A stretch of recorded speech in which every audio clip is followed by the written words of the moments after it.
where was my, oh my God, I can't see your point when it's like over here and behind a screen. It doesn't matter, Tony. Like, it's all ruined. It's all ruined. Everything's ruined. Hello, everyone. Welcome to Such Nice Suits. We just finished up with Tactile Rocks 101. Dallas Kemp showed us how to make some amazing scenic bases for our miniatures using a whole bunch of different supplies. We're going to round out the end of our day one programming, although there is an after party that you should come to and hang out with us as we paint some really cool miniatures.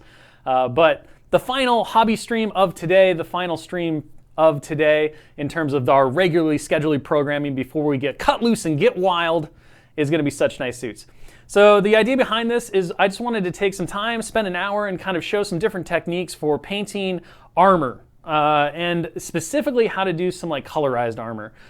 So we're going to do a lot of washing over some metallic bases. We're going to have some fun. We're just going to play around. We're going to make two different versions of Iron Man and see what we can come up with. So we're just going to kind of like mess around. I won't yell at Tony, okay? The chat loves you, Tony. I'm sorry. I'm sorry, Tony. Somehow the person behind the camera is always their favorite.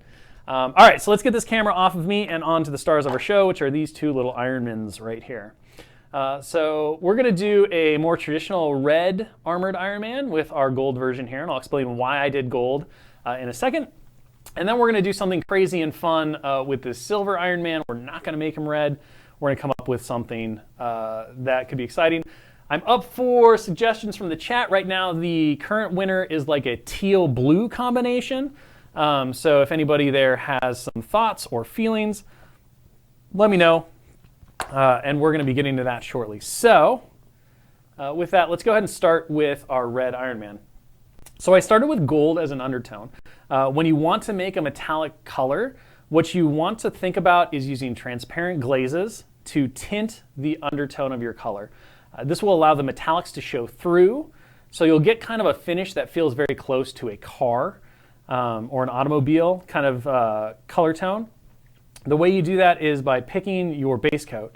When you're working with reds, it's typically best to utilize golds because the red will turn pink or magenta over a silver undercoat. You can obviously get to red, but it will require a lot more coats. So it's much easier to do this over gold. It does kind of affect the overall tonality and richness of the red color because you're doing red over yellow. So it does kind of come down to a feeling. If you want to do red over a silver, I often recommend that you do an airbrush with that with an ink because you're going to get a really nice, smooth gradient of color, and it's not going to come out pink, and you're going to be able to layer on those coats. But if you do it with a brush, because not everyone has an airbrush, in fact, very few people have an airbrush, this is how you're going to want to approach it. So start with a gold undercoat, and then we're going to grab some of this. If you watched the Ms. Marvel painting video, you saw us use this before. I'm going to grab some of this Model Air Red, and then I'm going to grab a lot of mixing medium and a little bit of water, and I'm just going to kind of like thin this out a little bit so that it's going to turn into a glaze. And if you missed Dallas Kemp's amazing discussion about the difference between a glaze and a wash, we talk about this a lot. I know it's one of those things that a lot of people have questions on. I will go over it again for the viewers that might not have been watching earlier in the day. A wash is something that's going to pool into the recesses and shade. So both a glaze and a wash are like thin down paints that go over the entire surface area. But the difference between a wash and a glaze is that a glaze is a really consistently thin translucency that you're going to paint over the area in question. So you don't want it to pool necessarily. You want it to be nice and smooth and thin. So it's like laying down a sheet of colored cellophane or saran wrap over the top of a surface area. And what that does is it means that that translucency allows what's underneath to shine through, in this case our gold, metallic, and it tints the color. So you get a nice gradient of color transition. You can use glazes to tint pinks back into reds if you want. You can use glazes for all kinds of things, and you can build up really nice and smooth transitional colors by using red. But hopefully what you can see here is that as we start to hit this red glaze, we're maintaining some of that metallic undertone, and it's really starting to look like a metallic red, even though my paint that I'm using is not metallic in itself. We're just using the translucency of the paint to kind of affect that. So the big thing with glazing is that fewer thin or more thin coats is always better. So you want to be really careful not to go too thick. If you do wind up applying a little thicker than you wanted, you can always go back while the paint is still wet, like I just did here. wet down your brush and then use that wet, clean brush to kind of spread the glaze around a bit more, being careful to not overwork the area of the paint. And effectively, you're just going to do this little process over all the panels that you want to be gold. The other really important kind of note here is that it is best to kind of work in sections. So think about, the areas that you want to be tinted with your color, and like move from section to section. Don't jump around too much from the miniature. That way you can also, if you put too much paint on, just kind of push the paint around on that section. You shouldn't have to go back a ton for more paint, because a little bit's going to carry you a long way with this technique. And if you do go over, don't worry about it. It's really easy to go back over any of your colored sections. For example, like this little flap, I probably wanted to be gold, but I went over it because I wasn't really paying attention. That's okay. I can always go back later with my base gold that I used to lay down my initial coat and then build that gold back up. So cleanliness is not really required here. You just want to have a very smooth and steady hand. So take your time. If you're still learning your brush control or you're not super confident in kind of like how things go, again, you have a lot of working time with this kind of technique. So if you do make a mistake, have that clean, separate brush ready and just kind of blend away anything that spills over where you don't want it. But the best way to kind of make this an easy and fun process is to always have it be the first thing that you do, and then take your time on everything else afterwards. Because if you slop over here on the gold, it's really easy. And of course, with something like Iron Man, where his primary colors are going to be that red and that gold, even if you make a mistake on the golds later, it's really easy to just make a red glaze again, go back over the slop of the gold that you might have made, and touch that section back up. So by and large, anything like this is really beginner friendly and a great way to start to practice your brush control, because you have so much leeway in correcting any of those mistakes.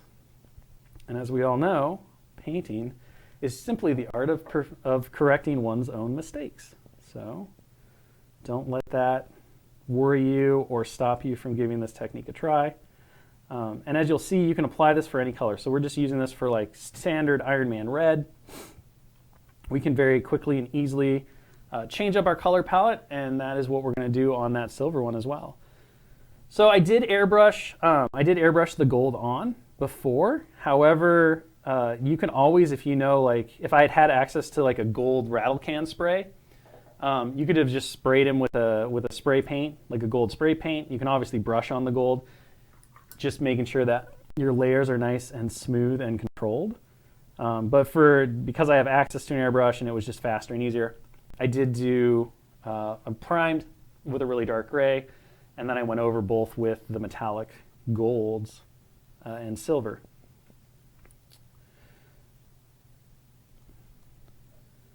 So we're just going to continue to kind of knock out these sections. If I see a place where I'm like, oh, I kind of want that to be gold, I might try to avoid it a little bit. But in the interest of speed and stuff, like I said, you could just like slather on the glaze really evenly over everything, and then go back and build out your golds. And sometimes you'll hit a section and make it red, and you'll be like, oh, I wish that section wasn't red. I wish it was something else. Not a big deal. You can always go back and fix that later. Really easy, really simple. And that's one of the nice things about painting. As long as you keep those coats really nice and smooth and don't glop on the paint, you can kind of repaint a section over and over and over again until you find that right mixture that just makes you really happy and makes you go, okay, this is what I wanted. This is beautiful.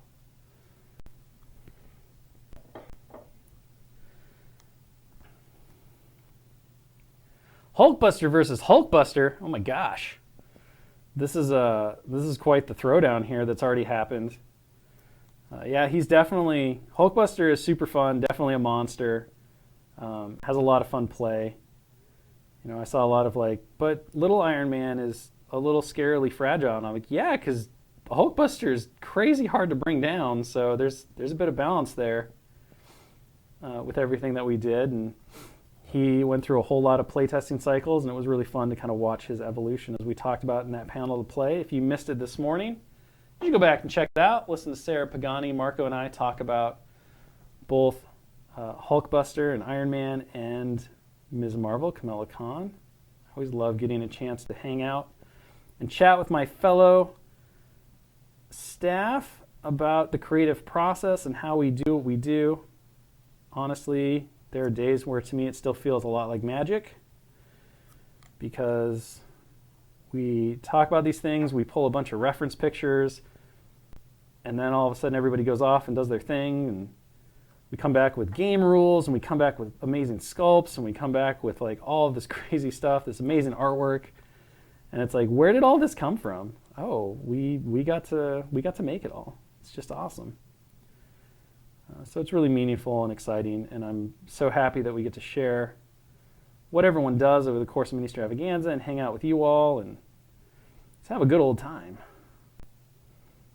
And if you want to get to know more of the team, I mentioned that this is kind of officially our last programming stream, but we do have one more stream that's going to be coming after this, and it's probably my favorite stream of the entire day, and that is our hobby hangout after hours kind of party.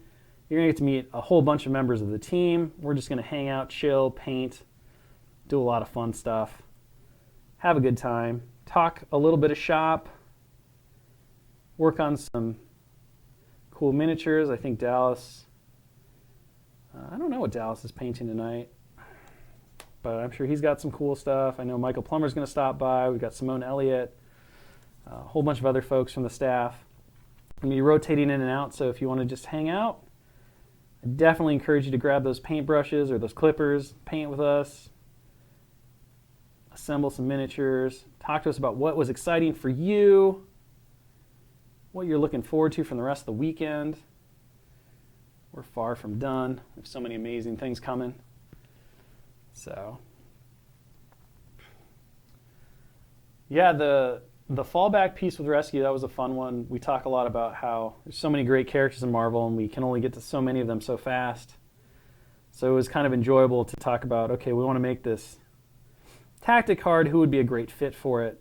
And of course, Rescue just made a lot of thematic sense, and the art brief got pulled together and it just looked really cool. Josh did a great job directing it, and I love the colors.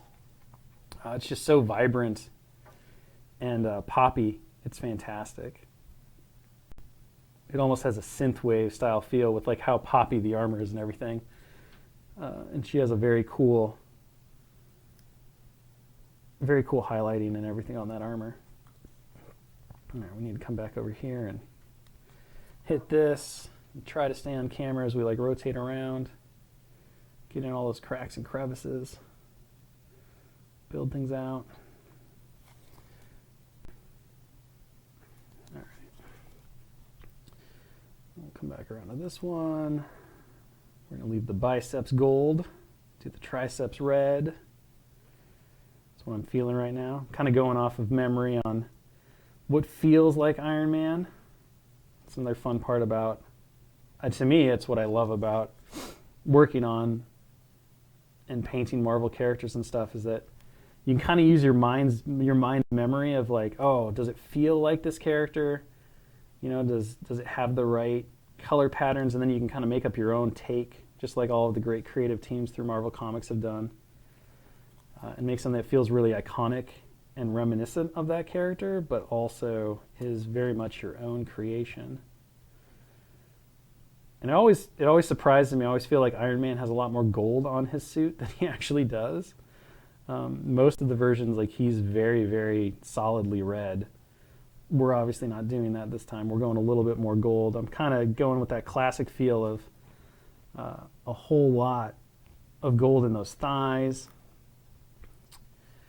And of course, we'll just really quickly get in there. I've got to come down here. This is the part where I get quiet because I got to think about it. So when I paint, I don't do a whole lot of non-metallic metal, honestly. I like true metallic metal. It's what I'm really comfortable with, for one. But I just find it to be a nicer finish. And I find metals to be a real joy to work with. So this is kind of how, you could approach this from a non-metallic metal side and do all the work and make it look really cool and amazing.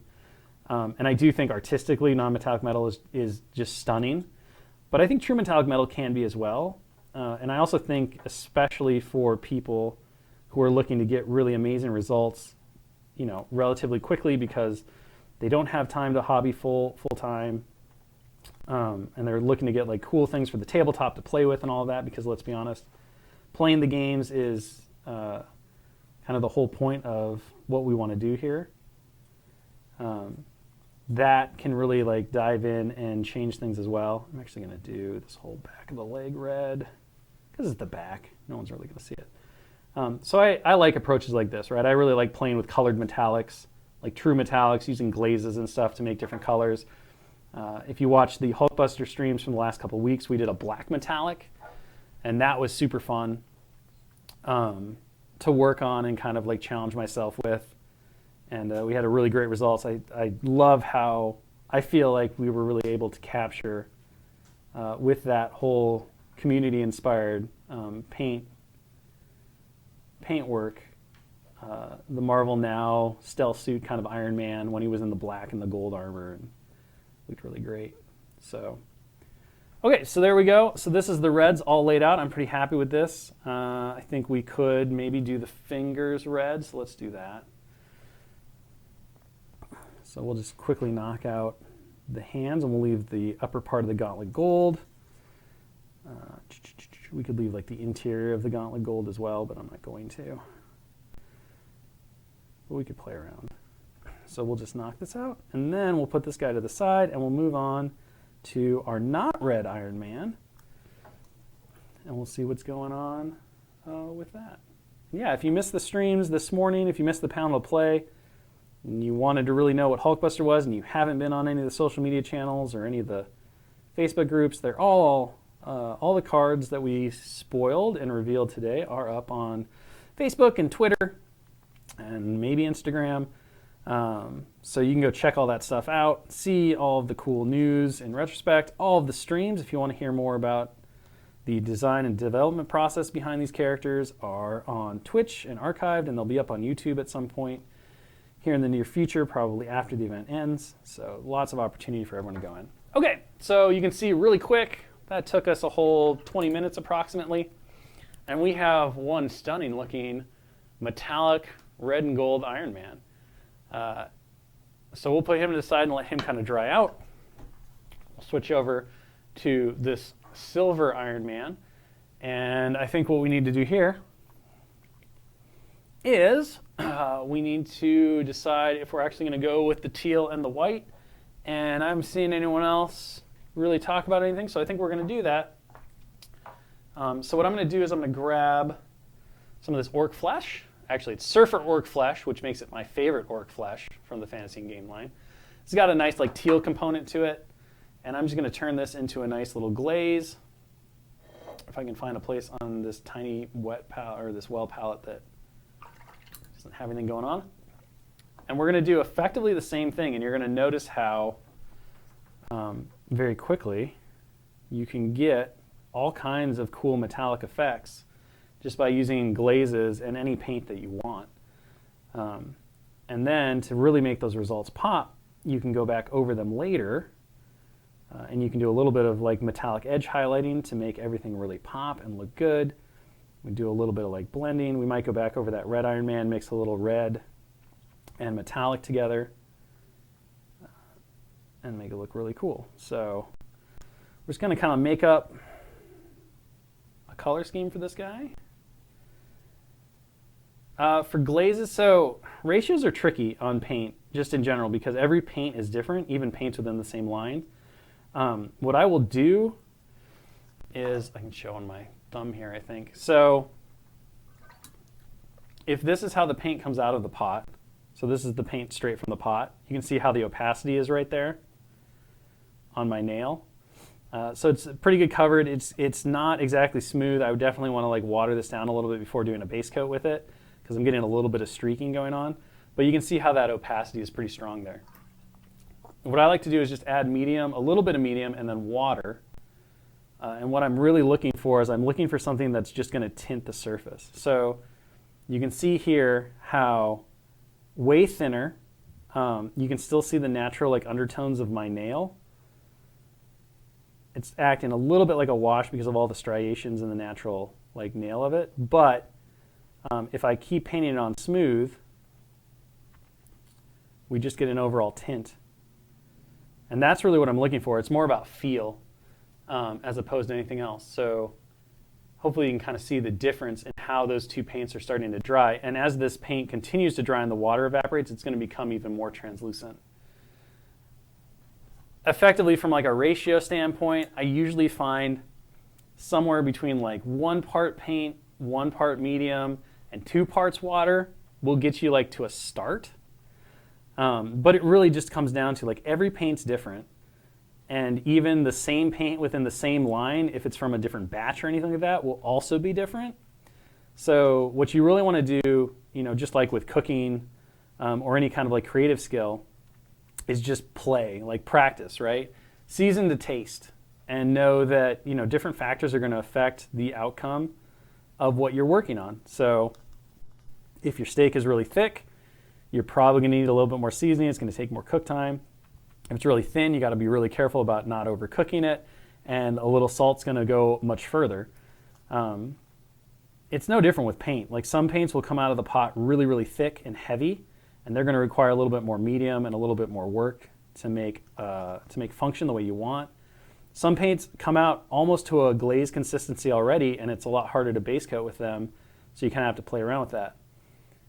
And again, you know, the same paint and the same line, depending on how it was batched and how it was created, can have slight variations. It's usually not huge, but the best thing to do is just start adding, you know, add a little bit of mixing medium, and then slowly start adding water, and then run it across either your nail. Have a testing palette, so you can use something like this little piece of plastic card that's just covered in schmutz. So like, it's really great if you have a little white spot. You can start applying the glaze over top and see how it reacts there. You can keep a base, you know, Marvel Crisis Protocol characters, you get a lot of bases. What should you do with those bases? Well, you can keep a couple of primed bases nearby and you can test on those. And then you have texture and everything else to see what's going on. So having something to like kind of like test what you're working on first and then applying it to the miniature is always the safest bet. And as you start to learn and kind of like, you do develop a little bit of a sense of like, okay, I can feel how this is coming off the brush. Or when you apply it the first time, you can say, oh, that's coming on too thick. I need to like do a little bit of, add a little bit of wetness to my brush, spread that out a bit more, and then go back to what's in my palette and thin it out with either more medium or more water. You do have to be careful with adding too much water. Because water will dilute the paint particles so much that it will bathtub ring on you and it won't look as good. And that's where medium really comes in, because medium is a binder. So it will extend the paint without separating the pigments. And it's good to have both in your arsenal and know when to use both. So typically, if you find that you need to use a lot of extender, you don't want to use water for that. You want to shift back over to medium, and then you want to kind of supplement that with water. If you're just loosening paint, water oftentimes will just be perfect for you and will do exactly what you want, no problem. Okay, so we're just going to keep going here. I need to make up a little bit more of my stuff, so I didn't make enough. Let's just go crazy. Let's say, you know what? It's the end of the day. Let's get wild. Let's make a little bit of a synthwave Iron Man. Why not? So I'm going to do these gauntlets right here. And then we're going to shift over. We're going to use some magenta ink. And we're going to get crazy.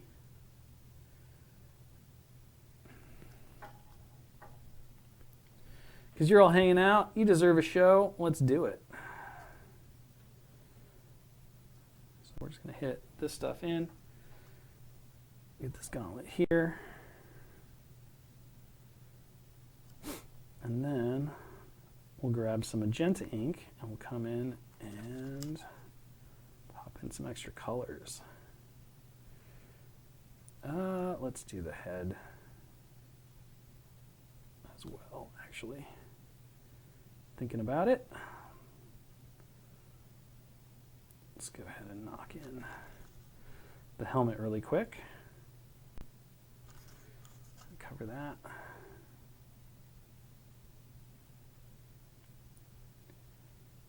Okay.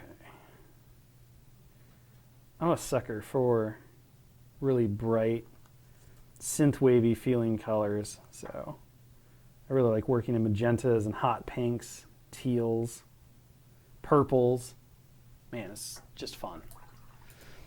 I was like visually how they like to pop. Do you think OG Iron Man will see significantly we're playing out his access to Helios laser card? We saw in testing, we saw a lot of folks really trying to maximize the Helios laser bombardment.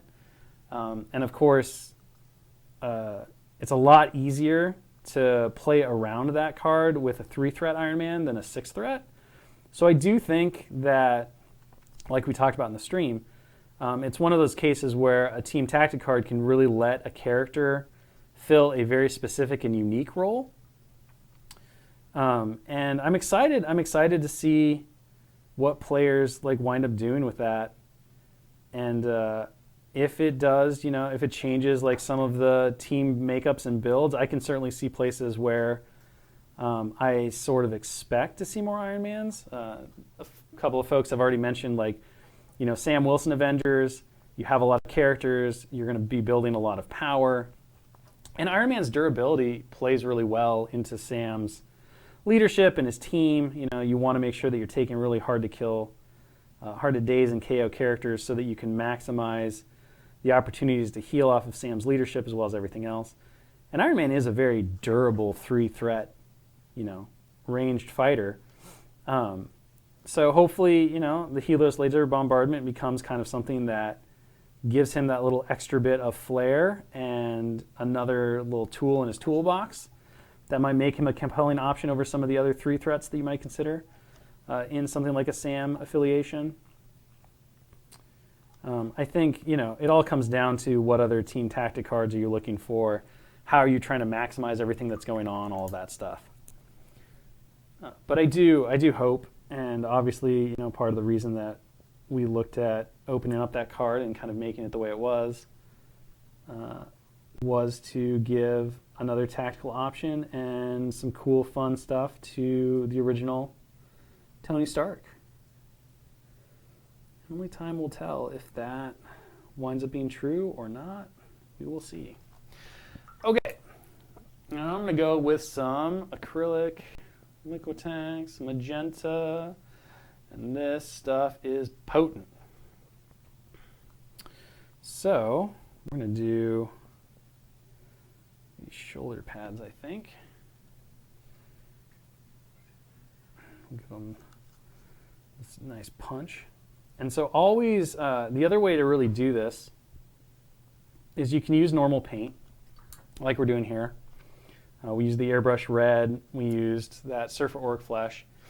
If you have a big stable of inks, though, inks are amazing for this because inks just need a little bit of thinning out, and then they're perfectly designed to kind of tint surfaces and color everything. So you can definitely utilize that as well to kind of make these color shifts happen and make them really punchy. I think I want to thicken that up just a little bit because I think we went a little too far on the thinning outside. So, yeah, I mean, I love playing narratively as well. So, like planning out my teams in terms of like what canonically am I trying to represent. I like to think about different moments in Marvel history. It can be really fun to take the Crisis cards and kind of reenact certain battles. The UEs are, of course, like the Thanos Ultimate Encounter, the Ultron Ultimate Encounter, really lend themselves to that same kind of like before game planning. Somebody's going to play Thanos, so we're going to have, Pagani's going to play the Avengers, and I'm going to play the Guardians of the Galaxy, and we're going to have kind of a reenactment of these iconic battles, and that can be very fun. We did something similar when we did the playthrough for the first playthrough of the Dormammu Ultimate Encounter, where I took the Convocation and Pagani took the Midnight Suns. And it felt so thematically appropriate that these would be the two forces trying to stop Dormammu's incursion into our world. So again, you can see how the translucency and transparency of that ink is being utilized to create a transparent layer over the silvers, which gives us this nice metallic pop to play with. And we get that nice panache of magenta color. I mean, heck, at this point, we might just go all the way. Grab some purple and just make it truly synthwave Iron Man, because why not? We're here, and nobody's going to stop us. It's kind of like in all those, same thing in video games and stuff where you get to customize your costume. Same thing here. We can make whatever costume for Iron Man we can dream up. And then it becomes uniquely ours, and when he's on the tabletop doing his thing, everyone will know to fear Synthwave Iron Man. They'll be truly afraid of his majesty.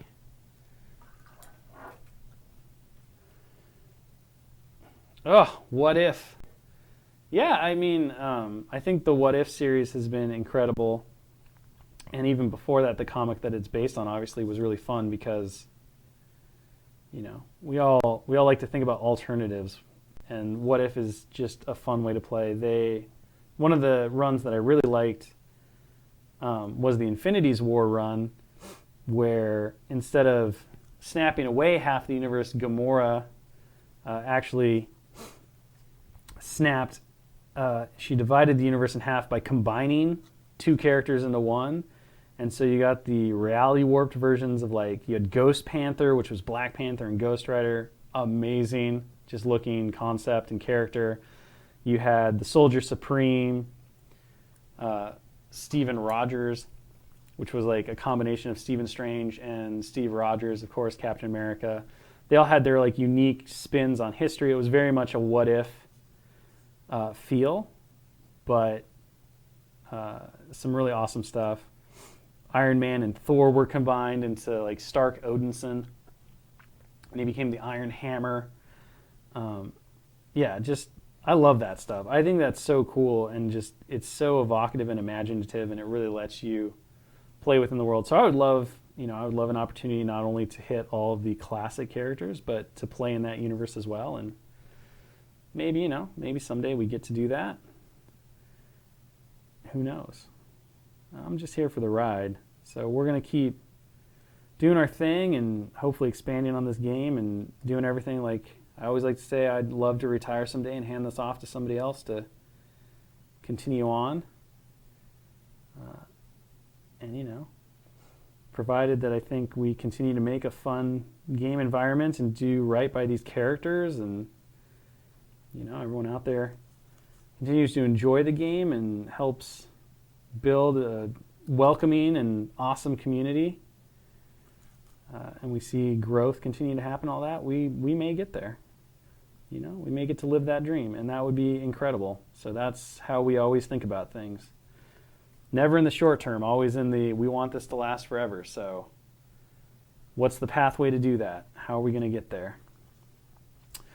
We got that nice little hot pink magenta going on. He's looking pretty cool. Let's just go nuts. If I can find, let's grab some purple ink. We use all the inks now. Tony's like, what are you doing? This is not what we talked about. I don't care, Tony. Kevin! Tony abandoned me? I don't know how I feel about this. I do not know how I feel about this. I feel a little betrayed. I'm going to be honest. I feel a little betrayed. Should I? I don't know. I might like you better than Tony, though. You've never abandoned me before. In fact, you came to the rescue. Here you are, doing your thing.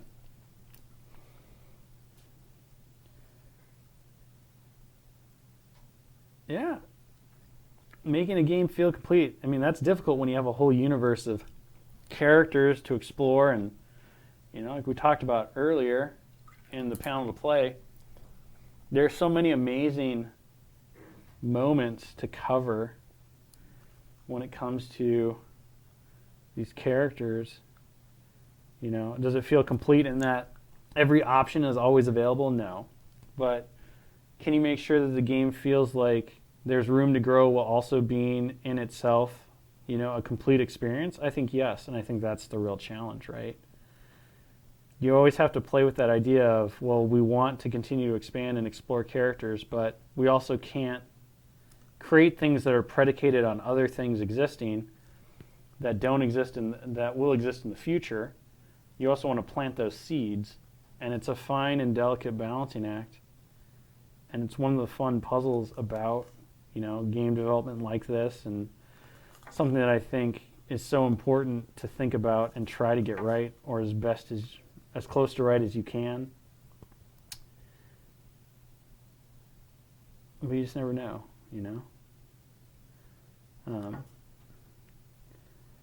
So we're always looking at how do we make this character the most fun and accurate representation of the character's timeline that we can?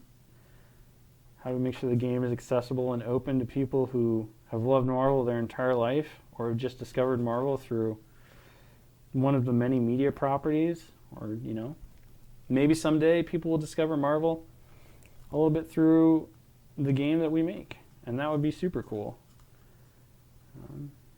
I always love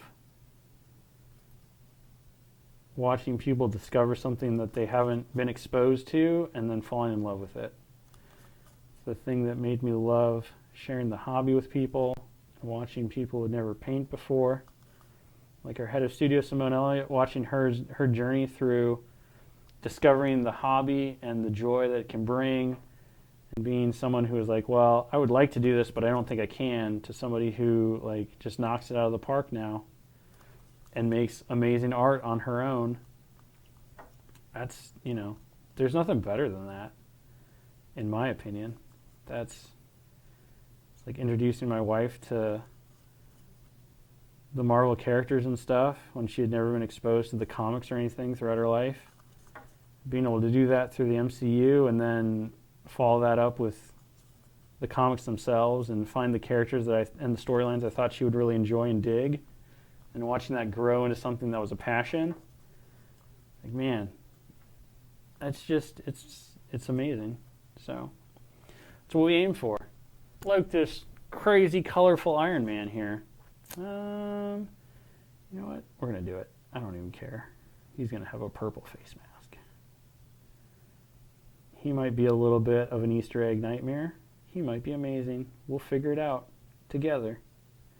If nothing else, I think we're really succeeding here in kind of showing how you can use just about any color over a metallic undercoat, and you can come up with a really great looking true metallic color and create the Iron Man suit of your dreams. So you want purple? Follow this purple ink approach for the purple. If you want magenta, we've seen magenta. If you want teal, you've seen teal. And this applies to everything, green, all of that stuff. So everything's in there. How many t-shirts have I worn today? I've worn 3. Just 3 today. But I have plenty of shirts, and I'm ready for costume changes nonstop because I'm nothing if not on point with my t-shirts. It is a thing I take pure pride in. So we're going to keep changing it up. But I felt like I didn't need a different Marvel shirt and Star Wars shirt for each different stream. So maybe I kind of cheated there. I don't know. It just seemed a little extreme to costume change every time, especially when we've got 3 amazing days of content to go through. All right. I'm going to... What am I going to do here? I'm pretty happy with where this is turning out. So let's just do a really quick wash over that teal. And then we'll go back to our red Iron Man, and we'll close out our time working on the red Iron Man. So Oh my gosh. Okay. Just really quick, I just want to like richen up a little bit of this color here, so I'm just going to come in a little bit of this teal wash.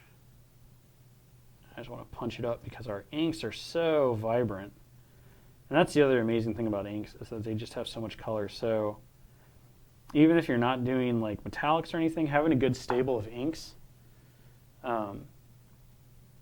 is super important, because you can add these inks into your colors to thin them instead of using medium or water, and that actually punches up the vibrancy.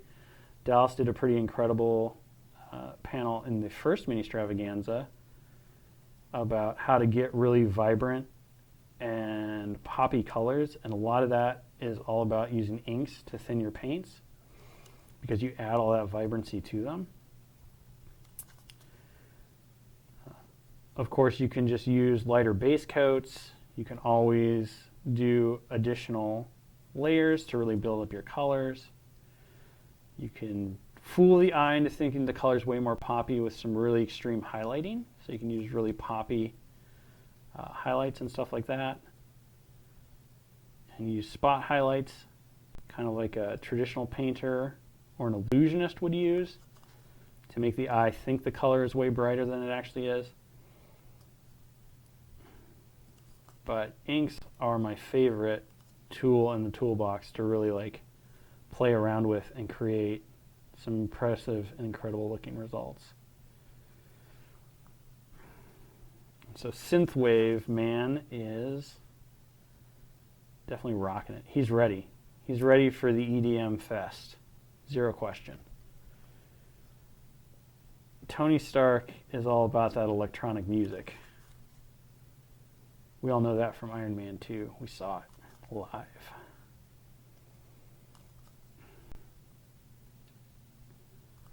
All right. So there we go. So that give a nice little pop of color there. Sweet. All right, so we have one heck of a colorful Iron Man. Like I said, synthwave all the way. You can see how that purple metallic looks glorious. The magenta metallic looks glorious. Our teal is nice and a little bit more subdued on the metallic side because it was a paint instead of an ink. But I think this also really demonstrates kind of how like things go on. More of a classic rock guy. I mean, maybe. I saw him shredding those records in Iron Man 2. He's all about it. He's there. Okay. Yeah, he's a little visiony. Yeah, a little bit. So going back to our red Iron Man here, like one of the things that I talked about you can do to pump up a little bit more of the metallosity, as Dallas would call it, is take that red, take a little bit of gold, mix them together and create kind of a higher metallic highlight. You could also use silver for this. Of course, you have to be a little careful because you're going to go into that pink range. So it's all about kind of like playing with your colors and what you have. Because I don't have the gold that I used. We'll use a little bit of silver here. And we'll mix these colors together. Let's make a nice little highlight. So what you're going to see, you'll see here on my thumb, the color that I mixed up, you'll kind of see how it's turned into this pink. So it's a little diluted. So we want to use this pretty sparingly. And then once we do this as kind of an edge highlight, we can go back through with a pure silver and hit it with that. And if we decide that we go a little too far into the pink spectrum with this, we can always do a thin glaze of red ink over the top of it, and that will help bring everything back down as well. So, again, you're just kind of like going to go through, and you're just looking for those little areas where you want that metallic to pop. And this can be as significant or as insignificant as you want. You're just kind of playing with the areas that are going on there. Oof. I'm going to find my bronze. There we go. I'm going to mix that in too. Kind of show the difference between the two different types here. So.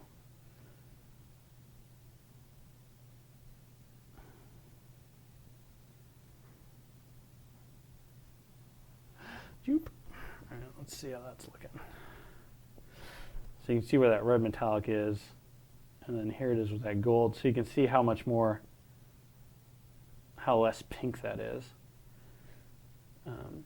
So this is with silver, and then this is with a gold bronze mix. So I kind of like that one the most, so that's what I'm going to use here. I think it'll pair really nicely with the red that we have going on. We're just going to do some quick little highlights. So like right here on the shin, come in and hit that. And go like right here, here, here. Kind of like work that out on the pec. And then throw my other brush on the ground, because that's what I'm going to do here. Just kind of blend that out really quick. And then come in here. I'm going to go over the head where our wash didn't go. Really kind of knock that out.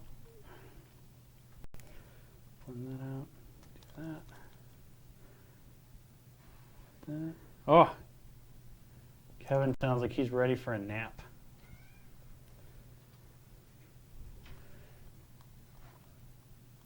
What? All the scenes in Guardians of the Galaxy were filmed on Earth. Do tell me more. I've never heard about this. Seems nuts. They seem so real. I thought they were definitely in that space giant's head.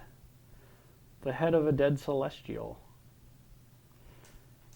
I'm just going to hit that. Gotta go over here and get that. Right here.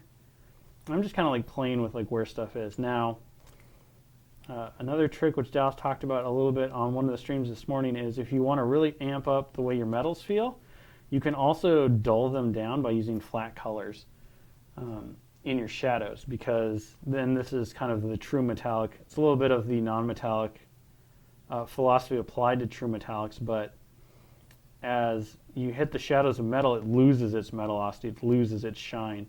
So if you want something to look more metallic, even when utilizing true metallics, for that true metallic metal look, if you use basic paint and you dull it down to take out the sheen in where the shadow sections are, it will create more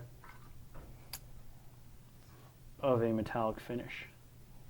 Everyone's in here now. Like, what's happening? I feel like something bad's about to occur. I got a Dallas, I got a Simone, I got a Kevin. It's nuts.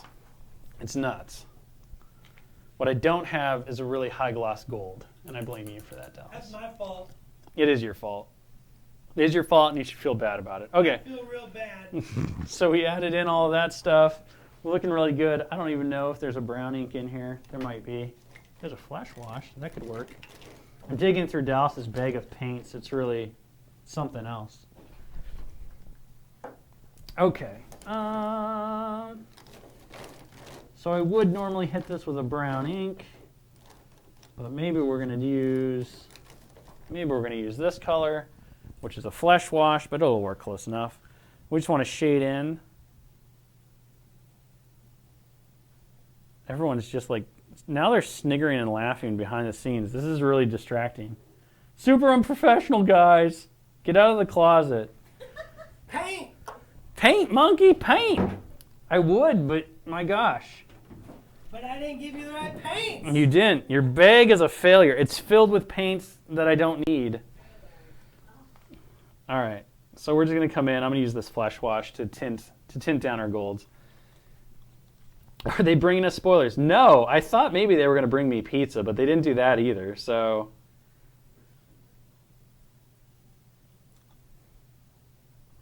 they're just letting us down all over the place, chat. All over the place. I would give you a spoiler right now, but I don't even know what I would spoil. Because we gave away so much already. All the secrets. Spoilers come tomorrow.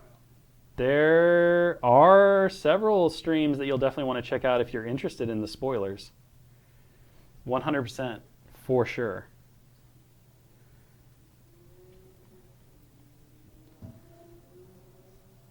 All this whispering in the background, it just makes one paranoid. Tony's here! I would now literally everyone who's left is here. Who else is in convocation? I can't tell you that.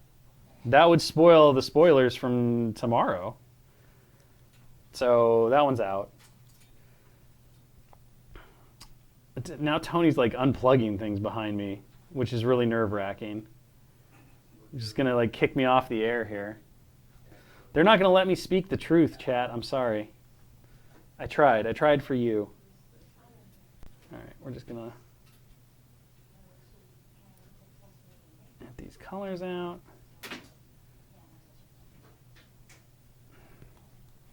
I mean, I still have time. I have 4 minutes left. Stop rushing me. You're literally all the worst. I'm just trying to do what you told me to do, which is paint. Yeah, what other, like, there's Psylocke, Jubilee, Nightcrawler, Gambit anywhere in the near future. I guess it depends on how you describe near. Because one man's near is another lady's like far away, so I don't want to. Simone's just dying over here for reasons I don't understand. Time is relative, Simone. I was gonna be nice and give you some gold paint, but Gold paint? I don't. It's too late. I'm washing. I'm washing my gold paint now. It's over. We're way past that train. We're just making things up as we go along now.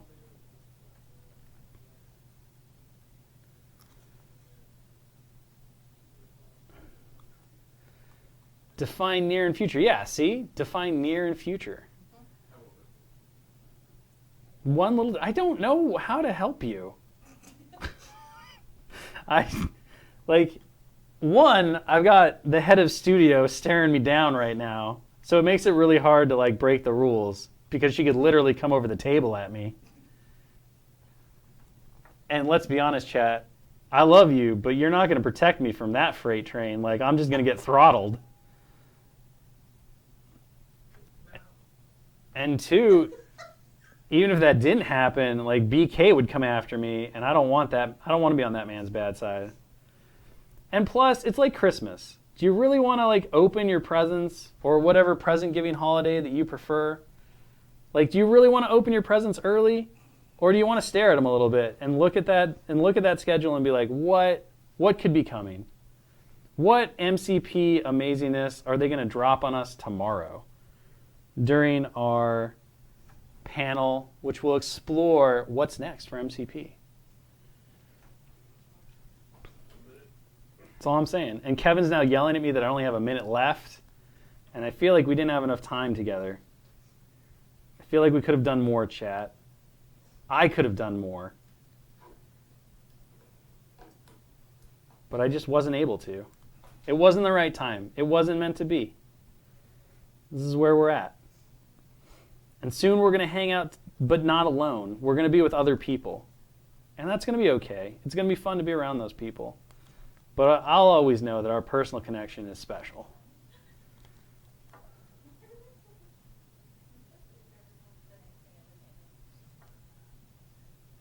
All right. So that's going to be the end of our gold. So you can see we added a little bit of definition and some nice washes to that gold. So we have a very iconic, I feel like he's hitting that retro Iron Man vibe.